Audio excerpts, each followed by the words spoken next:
الحمد للہ رب العالمین والصلاة والسلام علی سید الانبیاء والمرسلین اما بعد۔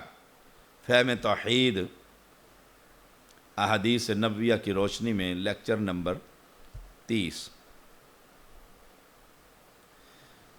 دعوت اللہ دینے کے لیے زبان بڑی نرم ہونی چاہیے۔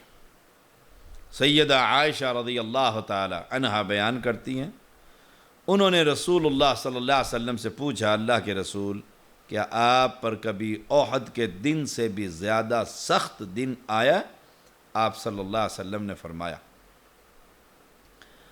ما لقیت من قومک وکان اشد ما لقیت منہم یوم العقبۃ اذ ارزت نفسی علی ابن عبدی یلیل ابن عبد کلال فلم یجبنی الی ما اردت فانطلقت وانا محموم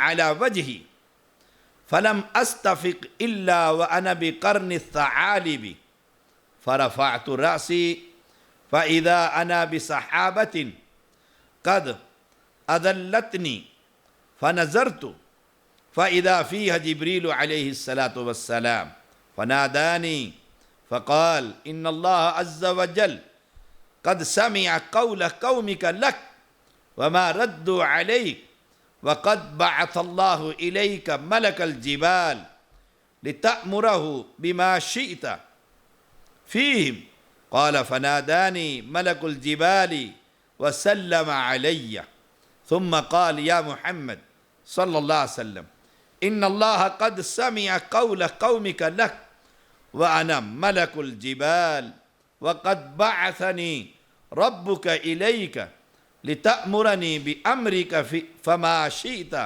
ان شئت اطبقت علیہم الاخشبین۔ رواہ البخاری 3231۔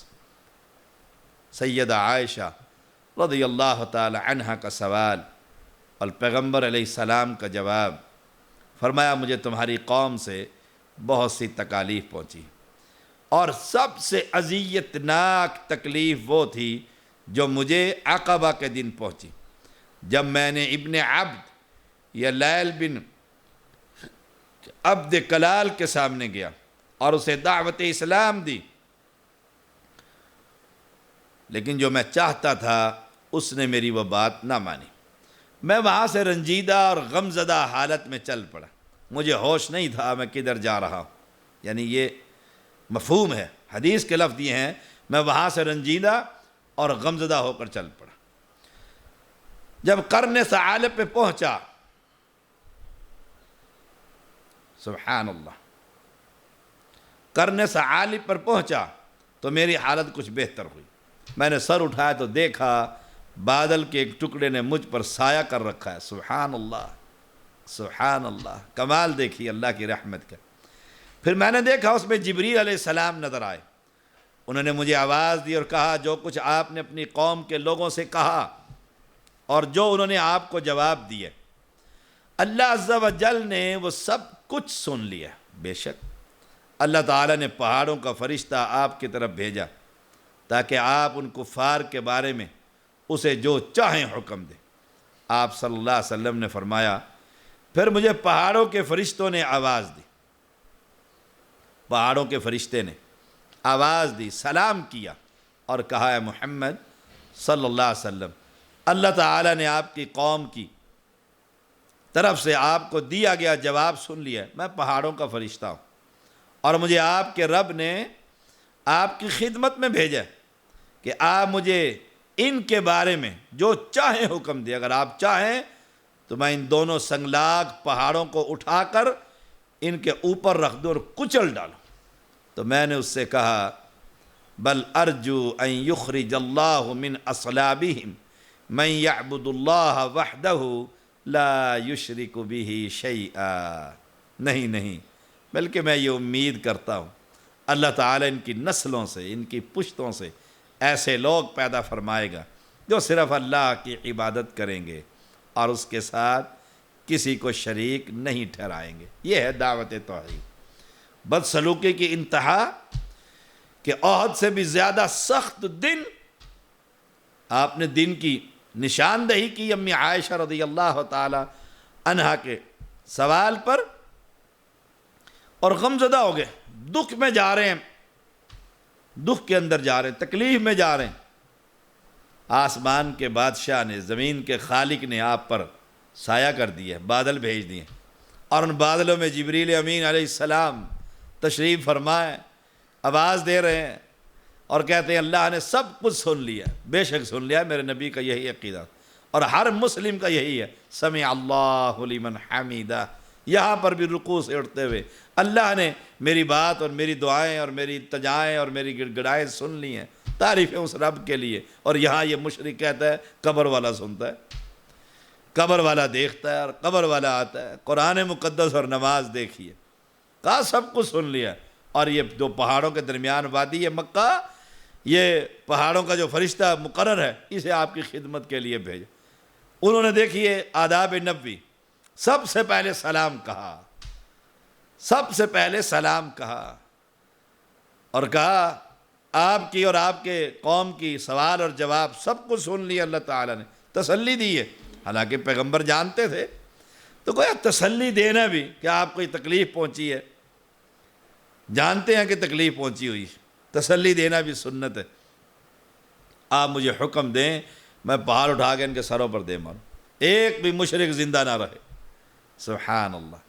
اب تکلیف اور غصے کی کیفیت میں اور ایسی غمزدہ حالت میں بندہ کہہ دیتا ہے کہ ان کا بیڑا غرق ہی ہو جائے، انہوں نے مجھے اتنی تکلیفیں پہنچائی، اور میں نے دیکھا ہے جو صحیح معنوں کے داعی ہیں، صحیح معنوں میں، ایک تو ہے نا وہ لوگ جنہوں نے کاروبار بنا رکھا ہے اور انہیں کوئی پرواہ نہیں ہے، جنہوں نے پیسے اکٹھے کرنے ہیں، جن کا سیزن لگتا ہے، جو کھا پی کر پھر اتنے بچا لیتے ہیں،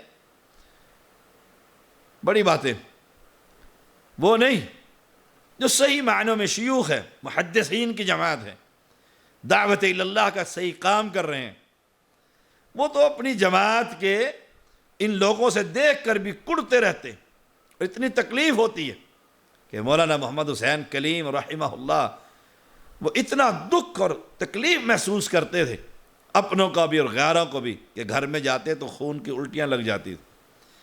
یہ پیغمبر کی سنت ہے، یہ غمزدہ ہونا، یہ تکلیف میں ہونا، یہ تکلیف میں ہونا۔ آپ اب چاہتے ہیں کہ اسے بد دعا کر دیں اور کہیں فرشتے کو اٹھا پہاڑ مار ان کے اوپر، ان ظالموں نے میرے ساتھ آج کیا بدسلوکی کی ہے؟ نہیں، وہ کون ہیں؟ ساری کائنات کے لیے رحمت بنا کر بھیجے گئے۔ وہ کہنے لگے نہیں، مجھے امید، میں امید کرتا ہوں، میرا گمان ہے اگر یہ مسلمان نہیں ہو رہے تو ان کی جو اولادیں پیدا ہوں گی، جو ان کی نسل چلے گی، وہ صرف ایک اللہ کی عبادت کریں گے، لات اور منات کے ٹکڑے کر دیے جائیں گے، غیر اللہ کی عبادتوں کا خاتمہ ہو جائے گا۔ ہمیں بھی یہی امید ہے کہ ہم جب دعوت کا کام کرتے ہیں، توحید کا کام کرتے ہیں، ہمیں بھی یہی امید ہوتی ہے، ایک ایک بندے پر محنت کرتے ہیں، ایک ایک بندے کے لیے کوششیں کرتے ہیں، وہ توحید پرست ہو جائے، وہ عقیدہ صحیح کر لے، وہ اپنی نماز درست کر لے، کہ کل کو اس علاقے کے اندر ان کی آنے والے نسلیں اللہ کی توحید کا ضرور ڈنکا بجائیں گے، اللہ کی توحید لوگوں کے سامنے بیان کریں گے۔ تو اللہ کے پیغمبر، اور توحید کیا ہے؟ وحدہ، اس اکیلے کی عبادت، سجدہ، رکوع، قیام، نظر نیاد ایک رب کے لیے، لا یشرک بہ شیئا، خالی عبادت نہیں بلکہ اللہ کے ساتھ کسی پتھر کو، کسی درخت کو، کسی مردہ کو، کسی زندہ کو، کسی ولی کو، کسی نبی کو، کسی علی کو، کسی کو بھی شریک نہیں کریں گے۔ مجھے امید ہے۔ تو ثابت یہ ہوا دعوت اللہ کا کام کرنے والا انتقام لینے والا نہیں ہوتا، انتقام لینے والا نہیں ہوتا۔ اس لیے رسول اللہ صلی اللہ علیہ وسلم نے فرمایا تھا، میں نے کسی بندے سے بھی ذاتی انتقام نہیں لیا۔ میری عداوت، میری دشمنی، میری لڑائی، میرا یہ جہاد، میرا یہ قتال، یہ جنگ بدر کے مار کے، یہ جنگ احد کے مار کے صرف اس لیے ہیں کہ یہ لوگ کلمہ توحید پڑھیں۔ امرت ان اقاتل الناس حتی یشہدوا ان لا الہ الا اللہ، اللہ الہ الا اللہ۔ میں ان سے جو ناراض ہوتا ہوں اور چہرہ پھیر لیتا ہوں غصہ کرتا ہوں اس وجہ سے ایک حی و قیوم کو چھوڑ کر یہ غیروں کی عبادت کر رہے ہوتے ہیں۔ تو اللہ کی طرف بلانے والا شخص انتقام لینے والا نہیں ہوتا، بے شک وہ انتقام لینے پر قادر ہی کیوں نہ ہو۔ نبی قادر تھے نا، فرشتے نے آ گیا تھا، رب نے بھیج دیا تھا، فرشتے نے کہہ دیا تھا صرف آپ کی اجازت چاہیے اور میں یہ پہاڑ اٹھا کر ان مشرکوں کے سر پر دے ماروں۔ اب قادر تھے اس بات پر کہ ان کا خاتمہ ہی کر دیتے، اور جو مسلمان رہ گئے تھے انہی کی نسل آگے چل پڑتی۔ نہیں، قادر ہونے کے باوجود دعوت اللہ کا کام کرنے والا درگزر سے کام لیا کرتا اور سوچتا ہی رہتا ہے اگر یہ نہیں تو ان کے آنے کتنے ہمارے مسجد کے نمازی ہیں جو ہماری جان کے دشمن بنے ہوئے، اور میں جب ان کے بچوں کو دیکھتا ہوں تبدیلیاں آ رہی ہیں تو میں سوچتا ہوں کہ یہ جب بڑے لوگ جائیں گے دنیا سے تو ان کی نسلیں ہی اس توحید والی مسجد کو آباد کریں گے، ان کی نسلیں کریں گے اس سنت کے مطابق۔ تو دعوت اللہ کا کام کرنے والے لوگوں کو چاہیے درگزر، ٹھنڈا، لیکن دعوت کے اندر مداہنت نہیں کہ کوئی پوچھے جی فکر مودودی کیسا ہے، صاف کہو گمراہی کا راستہ ہے۔ یہ جتنے تقلیدی فرقے ہیں صاف کہو یہ گمراہی کے راستے ہیں۔ ایک راستہ صرف صحیح راستہ ہے، وہ محمد الرسول اللہ صلی اللہ علیہ وسلم کا راستہ۔ ایک راستہ صحیح راستہ ہے جو اللہ کی عبادت میں کسی کو شریک نہیں، اللہ کے پیغمبر کی اطاعت میں کسی کو شریک نہیں۔ وہ اہل سنت کہلوائے، وہ اہل حدیث کہلوائے، وہ کوئی نام رکھے، نام سے غرض نہیں، اس کا عقیدہ کیا، دیکھنا یہ ہوگا اس کا عقیدہ کیا وہ اللہ کے ساتھ اپنے پیروں کو لے کر کھڑا ہو جاتا ہے کہ شاہ صاحب نے تو یہ کیا اور یہ کیا اور یہ کیا، شاہ صاحب نے تو یہ کیا، اور لوگ پتہ نہیں کیا کیا جھوٹ بولتے رہتے ہیں، سبحان اللہ، کیا کیا جھوٹ بولتے رہتے ہیں۔ تو دعوت اللہ کا کام کرنے والا بڑا ہی صابر ہوتا ہے، نعم العبد، بڑا ہی اچھا بندہ ہوتا ہے، ٹاپ کا۔ غصہ اور قہر اور ناراضگی اس کے جو ذہن میں اور زبان پر آ گئی ہے وہ کنٹرولر، کہ میں نے اگر گالی دے دی گالی کے جواب میں، اور میں کتنے مولویوں کو سنتا ہوں، اللہ اکبر، زبان سے ہی ابتدا ہی گالیوں سے اپنے عقیدے کے خلاف بات سنی تو اسے ابلیس بھی کہہ دیا، شیطان بھی کہہ دیا، گالیاں بھی دے دی، پتہ نہیں کیا کچھ کہہ دیا، سبحان اللہ۔ یہ سنت ہے پیغمبر علیہ السلام کی؟ کیا یہ سنت ہے پیغمبر علیہ السلام کی؟ سوچئے، پیغمبر علیہ السلام کی یہ سنت نہیں ہے۔ سنت کیا ہے؟ درگزر کیجیے۔ سنت کیا ہے؟ نرمی اختیار کیجیے۔ سنت کیا ہے؟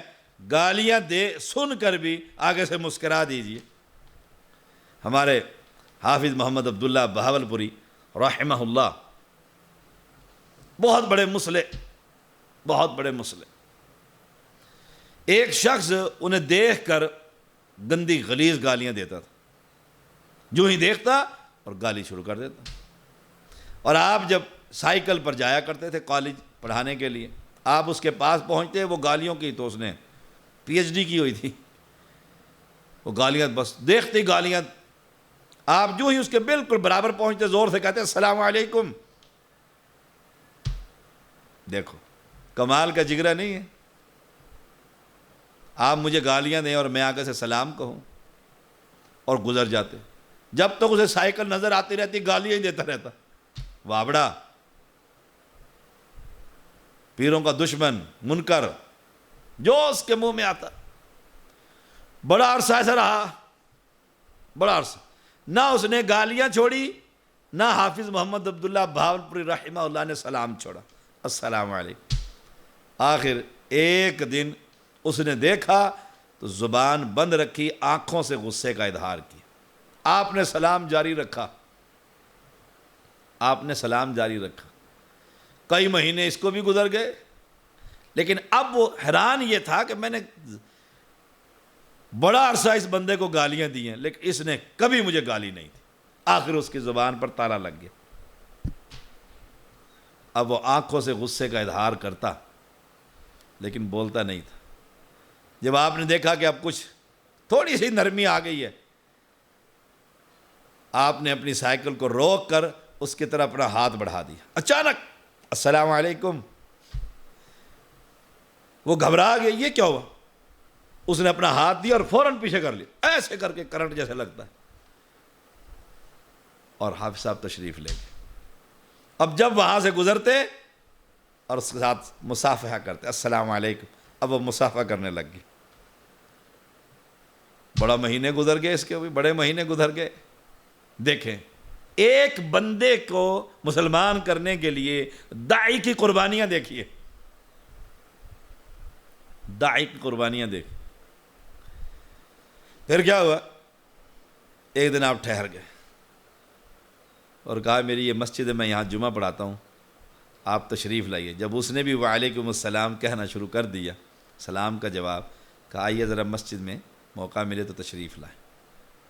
فرماتے ہیں ایک دن کہنے لگے، میں نے دیکھا مسجد میں کہ وہ گالیاں دینے والا شخص مسجد میں بیٹھا ہوا جمعے کے دن۔ اللہ اکبر، جمعہ سنا اور چلا گیا۔ اگلے جمعہ دیکھا پھر بیٹھا ہوا ہے، اس سے اگلے جمعہ پھر بیٹھا ہوا ہے۔ نماز جو پڑھ کر سنتیں پڑھ رہا تھا تو میں نے دیکھا کہ اللہ نے اسے حدیث کر دی۔ 1 سال کی محنت ہوئی ایک شخص پر۔ ایسے ٹارگٹ بنائیے دعات اور داعی حضرات، یہ ٹارگٹ بنائیے، میں نے ان کا حدیث کرنا ہے، اور اس پر محنت کیجیے، لگاتار محنت کیجیے، ایک ایک بندے کو تلاش کیجیے اور اس کا اجر اپنے مالک سے پائیے، بڑا اجر ملتا ہے۔ رسول اللہ صلی اللہ علیہ وسلم نے فرمایا تھا اگر ایک شخص تمہارے ہاتھ پر کلمہ پڑھ لے تو عرب کی سرخ اونٹوں کی جماعت سے بہتر، اے علی رضی اللہ تعالی، اس کی جماعت سے بہتر۔ ایک بندہ کلمہ پڑھ لے، میں ایک بندے پر محنت کرتا ہوں، اسے مسلمان کرتا ہوں، پھر دوسرے کی تلاش میں رہتا ہوں، وہ دیکھتا ہوں وہ مسجد میری میں آ رہا ہے، وہ میری مسجد میں آ رہا ہے، پھر میں اس پر محنت کرتا ہوں، پھر اسے حدیث کرتا ہوں۔ دن رات محنتیں کر کر کے درجنوں نہیں سینکڑوں خاندان اللہ کی توفیق سے ہم نے اہل حدیث کر دی۔ اگر میں گالی کا جواب گالی سے دوں، پتھر کا جواب اینٹس کا جواب پتھر سے دوں، اور گولی کا جواب بم سے دوں، تو کس نے اہل حدیث ہونا؟ کس نے اہل حدیث ہونا؟ ایک ایک بندے پر محنت کیجیے۔ اور دعات کو میں نے دیکھا ہے، دعات کو اللہ اکبر، تھوڑا سا مزاج کے خلاف کچھ ہو جائے صحیح، سب بھول جاتے ہیں کہ ہم کون ہیں، کس مقام پر کھڑے ہیں، کس سٹیج پر کھڑے۔ اب یہ کرونا وائرس ہے، اس پر احتیاط اور توکل اور بھروسہ یہ ہے کہ پہلے گھٹنا باندھو اور پھر اللہ پر بھروسہ کرو۔ لوگوں کو سمجھا رہے ہیں، لیکن کئی بے وقوف اور جاہل قسم کے انسان بڑے دلیر ہیں، جی ہمیں کچھ نہیں ہوتا۔ اب مجھے جماعت کہنے لگی کہ آپ انہیں سمجھائیں، میں نے کہا میں نے سمجھا دیا، جمعے کے اندر بھی، نماز کے بعد بھی۔ اب وہاں باہر کھڑے ہو کر ان کو ماسک پہنانا آپ لوگوں کا کام ہے، میری حیثیت اور میرا مقام مجھے اجازت نہیں دیتا کہ میں وہاں جاؤں۔ وہ گالی گلوچ پر اتر آئے، میں تو دعوت دے رہا ہوں، اسے سمجھا دیا پھر چھوڑ دیا۔ زبردستی کرنا آپ کا کام ہے، زبردستی کسی دین کی شریعت کے طالب علم کا کام نہیں۔ وما علینا الا البلاغ، ہماری ذمہ داری پہنچانا۔ ھذا بلاغ للناس، ہم نے پیغام پہنچا دیا کہ بھئی احتیاط کیجئے، لیکن جوہلا بے وقوف حضرات جو نہیں مانتے، اب ان پر طاقت کے ذریعے منوانا یہ عوام کا کام ہے، داعی حضرات کی یہ ذمہ داری نہیں۔ اللہ کے پیغمبر کو کہہ دیا، اللہ کریم نے، اللہ نے آپ کو ان پر وکیل بنا کر نہیں بھیجا، داروغہ بنا کر نہیں بھیجا، ہمارا کام ذمہ دار۔ اس لیے مفتی منیب الرحمان جو اہل شرک کا مفتی ہے، ہمارا اس سے شرک پر اختلاف ہے، بہت عقیدے کا اختلاف، لیکن اس نے بات بڑی عمدہ ایک کی ہے۔ اس نے کہا امام اور خطیب کا کام مسجدوں سے نمازیوں کو روکنا نہیں، بلکہ نمازیوں کو بلانا ہے مسجد میں آؤ۔ روکنا یہ آپ کا کام ہے، پولیس حضرات کا، حکومت کا، انتظامیہ کا، آپ کا کام ہے۔ ہمارا کام نہیں کہ مسجد میں نہ ہو جی، مسجد نہیں، ہم تو کہیں گے مسجد میں آئیے، اللہ کا گھر ہے، اللہ سے پناہ حاصل کیجئے، اللہ ہم سب کی حفاظت فرمائے۔ وآخر دعوانا الحمدللہ رب العالمین۔